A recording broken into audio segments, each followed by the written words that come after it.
Good morning students. कैसे हैं आप सभी? रिवीजन कर रहे हैं right? And the static portion भी आप पढ़ते जा रहे हैं रोज रोज न्यूज़पेपर करंट अफेयर्स के साथ साथ। और static portion I meant your newspaper along with your NCERT and standard books as well, because those are the things which will help you to understand your dynamic portion, that is your current affairs. रोज हम किसी coat के साथ start करते हैं।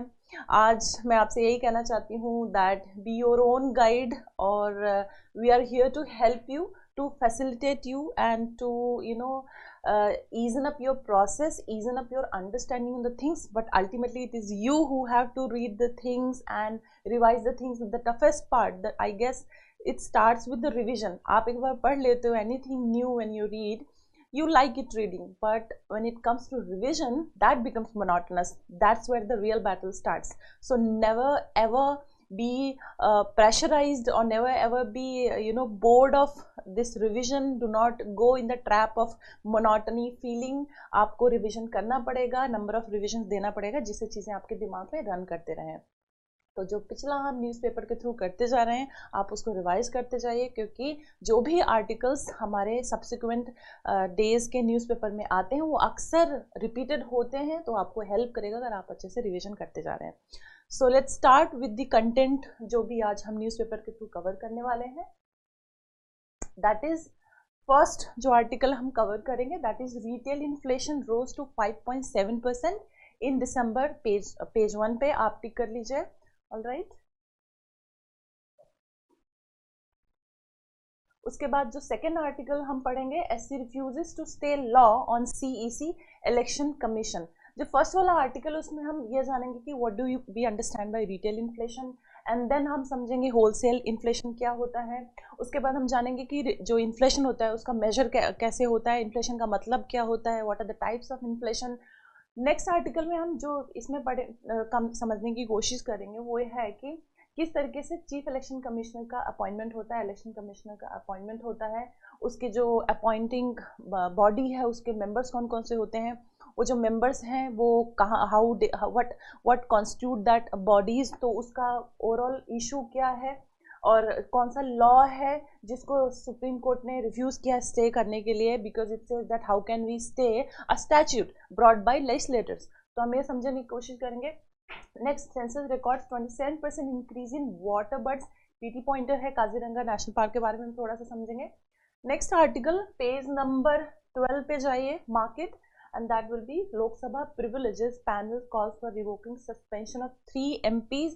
इसमें हम ये समझने की कोशिश करेंगे कि प्रिविलेज कमेटी क्या होती है, what are the parliamentary privileges, उस पर हम एक पीवाईक्यू भी डिस्कस करेंगे। Last but not least, DRDO conduct successful flight test of Akash missile. हम ये जानेंगे to what category of missile this comes to on page number 14। So this is all which we are going to discuss in our 45 to 1 hour of discussion of the Hindu newspaper of today। ठीक है, so let's go to page number 1 और ये article पढ़ते हैं। Retail inflation rose to 5.7% in December। First line, India's retail inflation accelerated to a 4-month high of 5.7%। जो inflation targeting है वो 4 plus minus, जो मॉनेटरी पॉलिसी कमेटी है उसने हमें 4+-2 की टारगेटिंग दी थी। मैक्सिमम जो है inflation that we can that economy can tolerate is 6 and 4 is the comfortable. बहुत ज़्यादा लो जाए 2 तक जा सकता है, that is what the monetary policy committee ने एक रेंज दी थी। हम ये जानेंगे एमपीसी क्या होता है, वो how do we measure inflation through this article. This is all about this article. इससे ज़्यादा और आपको कुछ पढ़ने की इसमें ज़रूरत नहीं है। Let's go to the content. So yes, the first article which we are going to read this in this syllabus of UPSC mains general studies paper 3 economic development में हम पढ़ेंगे। And then let's have a little brief of the article. Demand and supply factors influencing, what are the two factors which influences inflation or the prices of the goods and services in general in the economy। Generally जो demand होता है, अगर किसी good की demand increase करती है, ठीक है, there be large number of people demanding for certain goods, उसकी वजह से उसका प्राइस जो है वो इन्फ्लेट हो जाता है if the supply is not met in that proportion of the demand. Next is simply supply. अगर किसी जो गुड है, अगर उस किसी गुड एंड सर्विसेज की सप्लाई रिड्यूस हो जाती है, ठीक है, that also increases the price of that particular good. तो this is all about demand and supply in brief. उसके बाद इन्फ्लेशन एंड पॉलिसी रेट, जो मैंने बताया कि इन्फ्लेशन को कंट्रोल करने के लिए there are policy rate which is brought about by, एक तो सेंट्रल बैंक की तरफ से आता है, सेंट्रल बैंक अथॉरिटी है, दूसरा गवर्नमेंट, एक को बोलते हैं मॉनेटरी पॉलिसी, दूसरे को बोलते हैं फिजिकल पॉलिसी. ठीक है, थोड़ा सा हम उसके बारे में जानेंगे. और डिमांड जो how it changes the impact on demand and supply and the overall economy. Inflation targeting MPC, ये भी थोड़ा सा आपको समझने की जरूरत है. Retail versus wholesale inflation, CPI and WPI. तो इन्फ्लेशन का क्या मतलब होता है? Inflation is defined by the international monetary policy fund is the rate of increase in the prices over a given period, increase in the prices over a given period encompassing a broad measure of overall price increase or for specific goods and services. ठीक है, specific goods and services के जो overall price है उसके increase को over a given period of time को inflation बोलते हैं. ठीक है, it reflects the rising cost of living, indicates how much more expensive a set of goods and services has become over a specified period, usually a year. ठीक है, in India inflation's impact is particularly significant due to economic disparities and large population.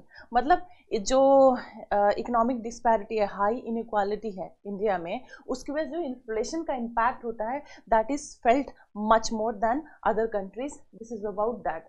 Causes of inflation, जैसे कि हमने थोड़ा सा brief में discuss किया था.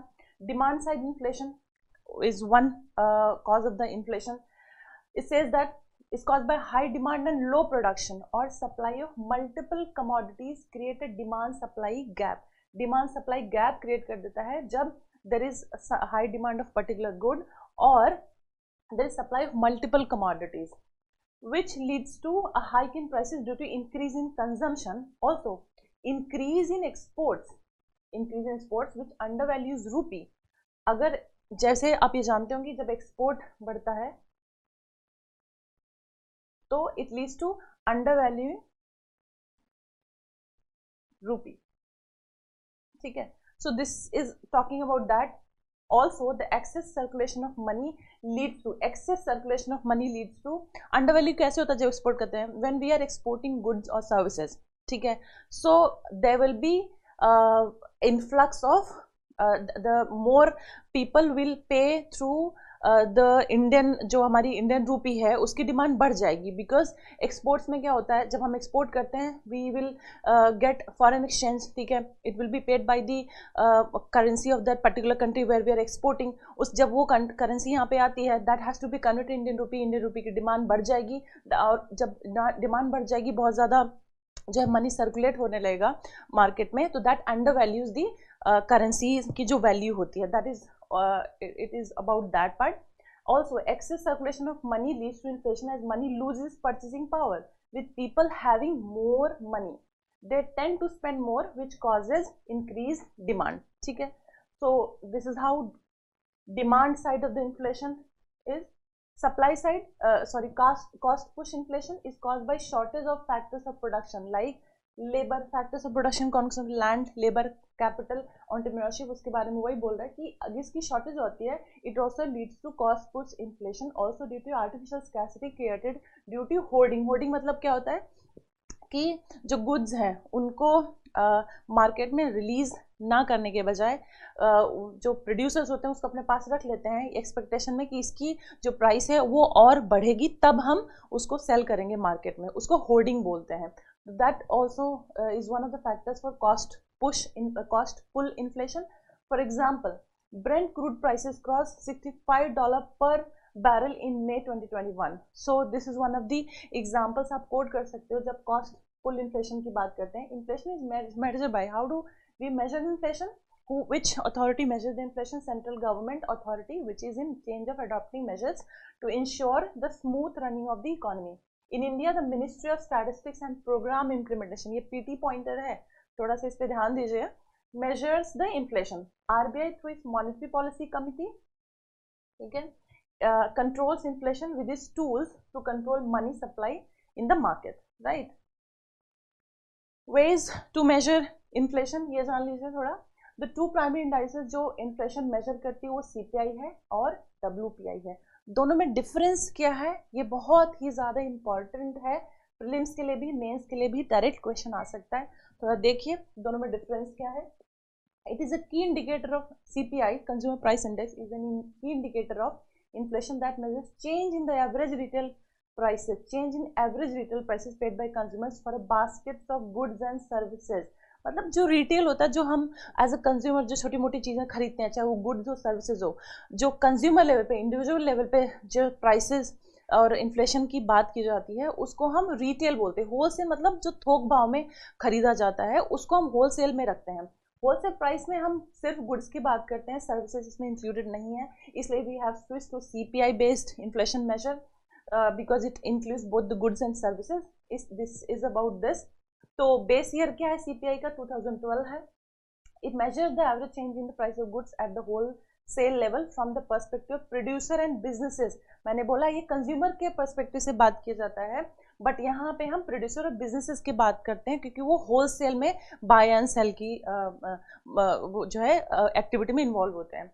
It includes a broader range of goods than CPI. इसमें जो रेंज ऑफ गुड्स हैं वो ब्रॉडर है CPI से, लेकिन यहाँ पे सर्विसेज की बात नहीं कही गई है, गुड्स की बात की गई. इसमें गुड्स एंड सर्विसेज दोनों की बात की गई है, नोट करने की जरूरत है. लेकिन इसमें जो गुड्स हैं उसमें रेंज जो है वो ज़्यादा वाइड है, ज़्यादा ब्रॉड है रादर देन CPI. ठीक है. Producer Price Index for manufacturing, PPIM, also is way to measure inflation. The PPIM is another index that measures the average change in selling prices received by domestic producers for their output of manufactured goods. It focuses specifically on the manufacturing aspect. ठीक है. Next, just a second. Sorry, I forgot to keep my phone on silent. Let's move to another part. The Monetary Policy Committee uses CPI data. Monetary Policy Committee कौन सी data use करती है inflation को major control करने के लिए? That is CPI data. ठीक है. The WPI in India includes primary articles, fuel and power and manufactured products. Right?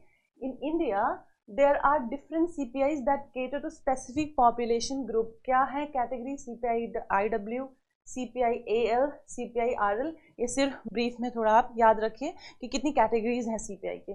So this is in very brief about CPI versus WPI measure of inflation. Next, question practice. Discuss the various types of inflation in India. How does inflation affect the growth and development process of India?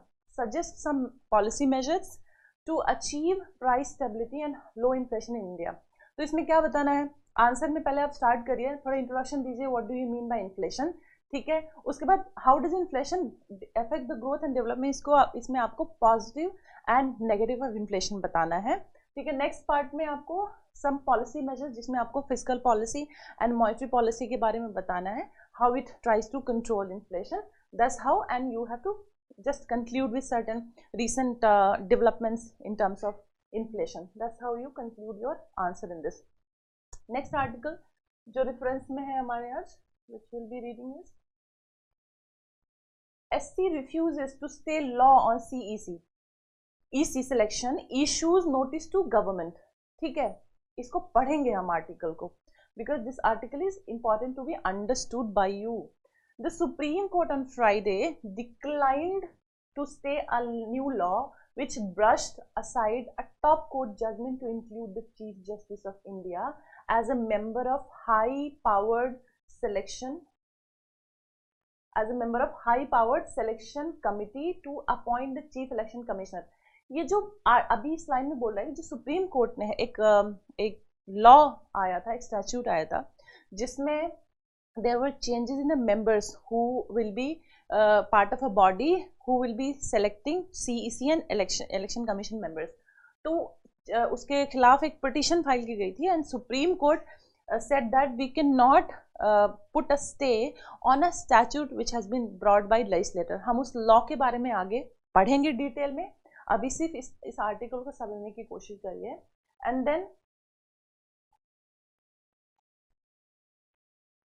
points of contention.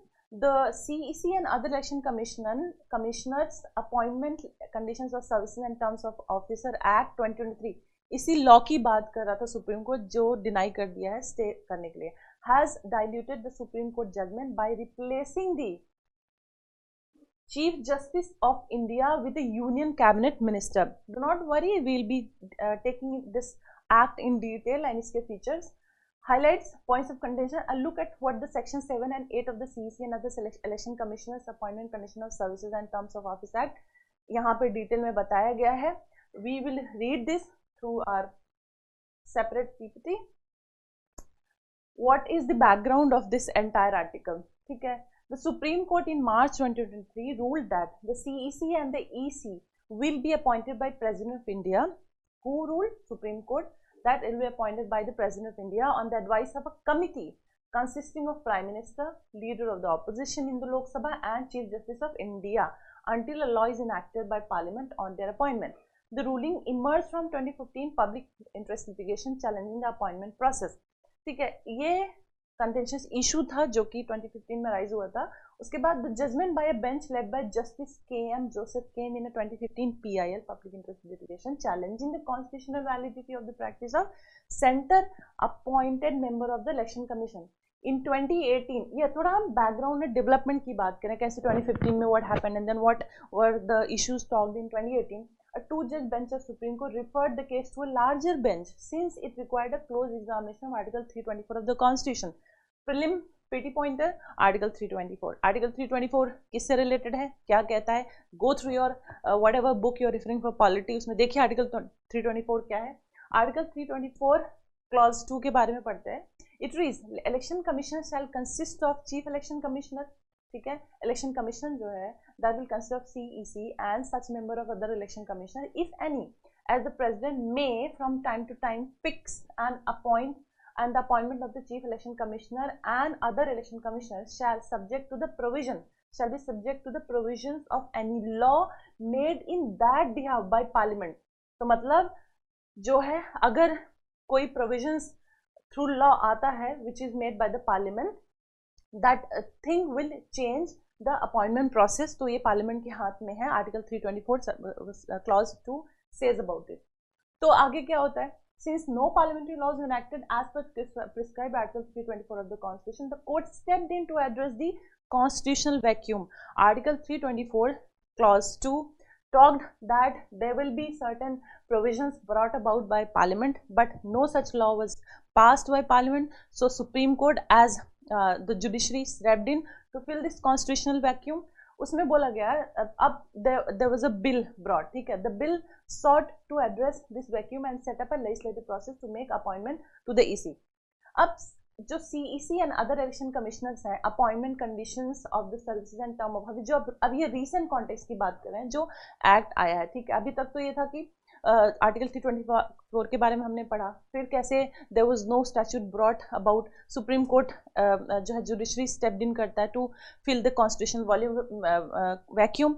उसके बाद there was a bill brought about by the parliament and that became an act. अब उस act के बारे में अब क्या बात हो रही है, क्या उसके प्रोविजन है, ये हम समझेंगे और उसके कंडीशन इश्यूज क्या है. द सिलेक्शन कमिटी जो इसके थ्रू जो प्रोविजंस आया था उसमें सिलेक्शन कमेटी के बारे में बात हो रही है. Consist of the prime minister as a chairperson. ठीक है, इलेक्शन कमिश्नर जो होंगे, सीईसी जो सिलेक्शन कमिटी होगी वो उसका कॉन्स्टिट्यूशन जो उसका कॉन्स्टिट्यूएंट मेंबर्स कौन कौन से हैं उसके बारे में आप थोड़ा डिटेल में पढ़ लीजिए. That is a very probable area of topic to be asked in question. The leader of the opposition in the Lok Sabha as member, if the leader of the opposition in Lok Sabha has not been recognized, the leader of the single largest opposition party in Lok Sabha will assume the role. ठीक है, a union cabinet minister nominated by the prime minister as member. So this is the constitution, the constituent part of the selection committee. Search committee, the bill proposed that, and now it is in practice. The bill proposed that the establishment of the search committee to prepare a panel of 5 persons for consideration for the position of CEC and ECs. The search committee will be headed by cabinet secretary and will also include 2 members not below the rank of secretary who have knowledge and experience in matters related to elections. So this is about search committee. ठीक है, next Lok Sabha privileges, so this is all about your chief election commissioner का appointment, election commissioner. Next जो हम article, अभी तक हमने क्या क्या कवर कर लिया देख लेते हैं अपने कंटेंट से, table of content. We have covered this article page number 1 पे, Supreme Court refuses to stay law on CCN, now we covered this also. Now थोड़ा सा हम census record 27% increase in water versus Kaziranga, थोड़ा ये देख लेते हैं, ठीक है, न्यूज़पेपर से, page number 9, go to page number 9 और वहां पढ़ते हैं हम थोड़ा।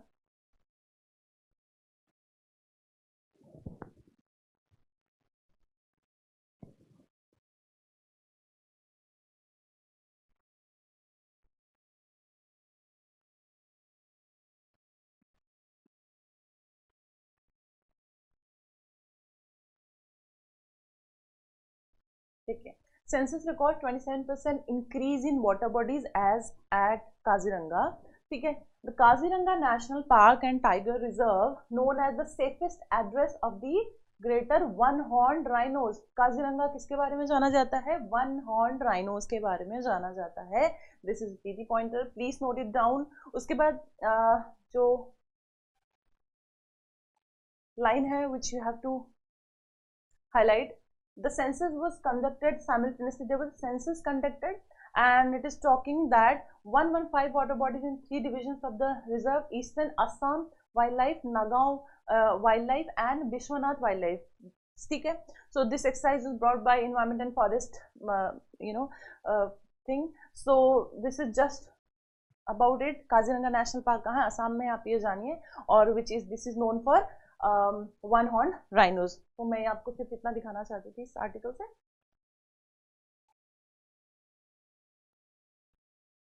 नेक्स्ट आर्टिकल हम पढ़ेंगे पेज नंबर 12 पे, अबाउट लोकसभा प्रिविलेजेस, ठीक है।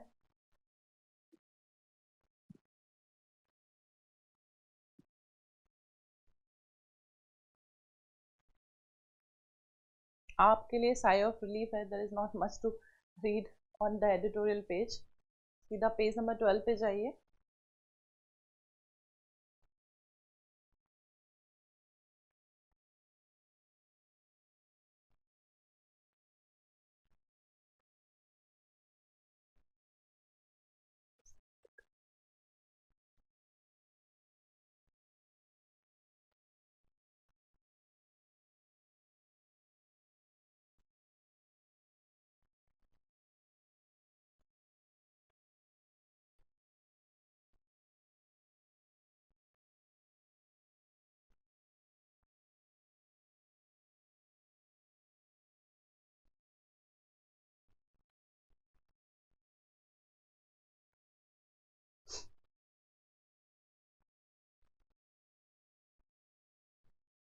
वेल, ठीक है, we will read through news अपना the PPT only. I am not able to find out the news article.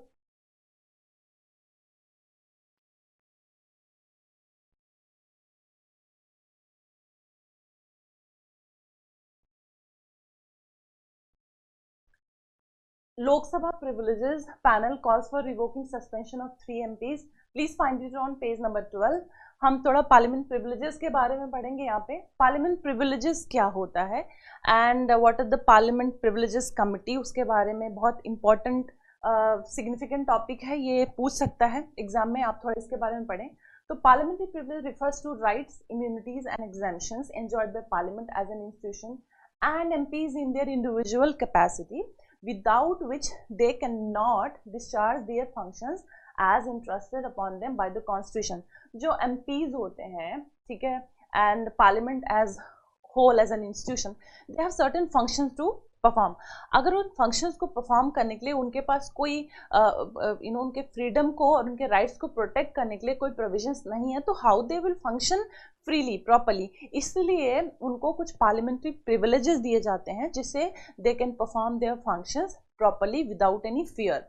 So when any of these rights and immunities are disregarded, the offenses is called breach of privileges। अगर इनके rights और immunities को कोई disregard करता है, तो this is called as breach of privileges and is punishable under law of parliament। A notice is moved in the form of a motion by any member of either house against those being held guilty of breach of parliament। तो जो notice आता है वो कौन, who moves this notice of motion in the form of motion? any member of either house, any member of the either house, this is very important, आप इसको थोड़ा सा नोट करिए। जो पार्लियामेंट्री प्रिविलेजेस के खिलाफ जो ब्रीच ऑफ प्रिविलेज का मोशन है, who can bring that breach of privilege in form of notice is brought about by any member of either house against those being guilty of breach of the privileges. What are the rules governing privileges? The Constitution Article 105 mentions two privileges, that is freedom of speech in Parliament and right of publication of his proceedings. Okay. Rule number 222222 in Chapter 20 of the Lok Sabha Rule Book and correspondingly Rule 187 in Chapter 16 of Rajya Sabha Rule Book governs the privileges. Okay? So these are the rules governing privileges. A member may, with the consent of speaker or the chairperson, raise a question involving a breach of privilege. A member consent, speaker के consent से और chairperson, अगर राज्यसभा की बात करते हैं तो question raise कर सकता है about breach of privilege either of a member और हाउस, किसी भी राज्यसभा लोकसभा किसी भी हाउस में और किसी भी मेंबर के through this issue can be raised. The rules mandate that any notice should be relating to any incident of recent occurrence and should need the intervention of the house. ठीक है. What is the privileges committee in the Lok Sabha? The speaker nominates privilege committee. जरूर question का बहुत probable area है, तो इसको आप अच्छे से डिटेल में cover करेंगे. And this is I think enough about privileges committee. You don't need to read anything else beyond this. The speaker nominates a committee of privileges consisting of 15 members as per respective party strength. A report is then presented to the house for its consideration. The speaker may permit a half-hour debate, right? The speaker may then pass final orders or direct that the report be tabled before the house. ठीक है, speaker के permission से ये सब होगा. The resolution may then be moved relating to the breach of the privileges that has to be unanimously passed. In Rajya Sabha, the deputy chairperson has the committee of privileges. Deputy chairperson, not the chairperson. That consists of 10 members, right? What is the role of speaker in the Rajya Sabha about Rajya Sabha chair? The speaker or the Rajya Sabha chairperson as the first level of scrutiny होता है, ठीक है. अब आप इस पे एक question practice कर लेते हैं. Without parliament privileges, members of parliament cannot discharge their functions as entrusted upon them by constitution. So आप इसमें आप बताएंगे सबसे पहले what is parliamentary privileges, उसके बाद थोड़ी privileges committee के बारे में बताएंगे, how it protects the rights of the MPs or the parliament as an institution as a whole, or why parliamentary privileges are necessary to function for the better functioning of the parliament and for the MPs as well. तो उसको लिखते हुए आप थोड़ा सा example देंगे, how it has been misused, parliamentary privileges has been misused, कुछ example देंगे और कंक्लूड करेंगे emphasising on codification of such privileges that it should be codified थोड़ा डिटेल में widely and it should be elaborated so that parliamentary privileges serves the purpose it has been included in the provision और to protect the rights of the parliament और the MPs. ठीक है, next. So we did this. एक छोटा सा article दिया है, DRDO conduct successful flight test of Akash missile. आप इसको पढ़िए थोड़ा सा. This is given on page number 14.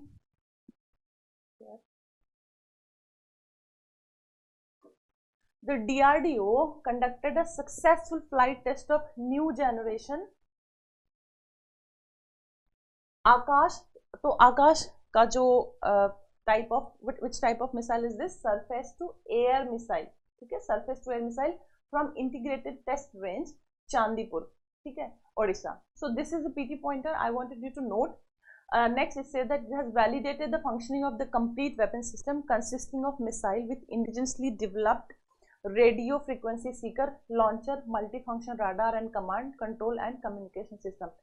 So this is all about today's newspaper. इतना ही आपको कवर करने की ज़रूरत है, इससे ज़्यादा आपको आज के न्यूज़पेपर में कवर करने की ज़रूरत नहीं है. So you have a lot of time today to go back and revise the previous things, previous articles और topics we did from newspaper, because आज के न्यूज़पेपर में कुछ ज़्यादा कवर करने के लिए नहीं है। यही फ़ायदा होता है अगर आप खुद न्यूज़पेपर पढ़ते हो, तो you start understanding and connecting the previous articles which has been covered through entire week और एंटायर मंथ, और आप आगे की चीज़ों को खुद प्रेडिक्ट करने लगते हो कि अब आर्टिकल्स कौन से कवर होंगे, क्या मुझे किस एरियाज में एम्फसाइज करना है। मैं 3 चीज़ें और आपको लास्टली याद दिलाना चाहती हूँ जो कि हमने पढ़ा था, जो कि हमने पहले दिन ही आपसे बात की थी जब मैंने बोला था कि how you should be a better reader of newspaper. उसके लिए मैंने आपको 3 प्री-रिक्विज़ाइट्स बोले थे। एक बार मैं फिर से उनको रिपीट करना चाहती हूँ आपके लिए, so that you do not forget in any situation, in any circumstances. आप नींद में भी रहे तो भी आपको याद रहना चाहिए these 3 principles to become a good newspaper reader on your own. वो है कि प्रीलिम्स के previous year question paper UPSC आप सॉल्व करते रहिए, जिससे आपको पीटी पॉइंटर्स कहाँ पे एम्फसाइज करना है न्यूज़पेपर पढ़ते वक्त, वो आप कभी भी किसी भी टाइम आप जब पेपर पढ़ रहे हैं तो आपका दिमाग रिट्रीव करेगा what you read in PYQs, और आपको समझ में आएगा कि कौन कौन से चीज़ों पे हमें एम्फसाइज करना चाहिए जब हम पेपर पढ़ते हैं। नेक्स्ट, मेंस, जो यूपीएससी का प्रीवियस ईयर क्वेश्चन मेंस का है, एटलीस्ट 5 ईयर्स का आप उसको देख लीजिए। That's how you'll get to know कौन कौन से आर्टिकल्स को हमें पढ़ने की ज़रूरत है, और यूपीएससी कैसे स्टैटिक पोर्शन से कंबाइन करके डायनेमिक पोर्शन को मिक्स साथ में कंबाइन करके क्वेश्चन फॉर्म करता है। ठीक है, last but not the least, daily आप अपने मेंस के सिलेबस को देखते रहिए।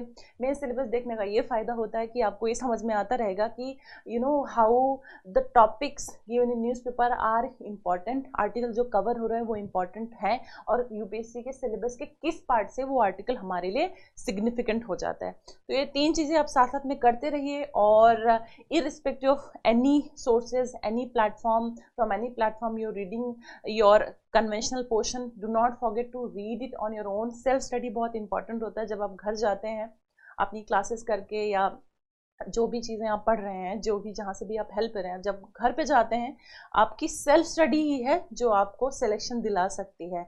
तो make sure that you are reading at least 6 to 7 hours you are giving to yourself as self study. Self study बहुत इंपॉर्टेंट होता है, वही है जो आपकी नैया पार कराती है। अगर आपको ये लगता है कि आपको कोई पढ़ा देगा और सिर्फ जा करके 2-3 क्लासेस करके आप सिलेक्शन ले सकते हैं, तो ये सिर्फ और सिर्फ आपके दिमाग का भ्रम है। आपको जाके घर पे 6-7 घंटे पढ़ना पड़ेगा।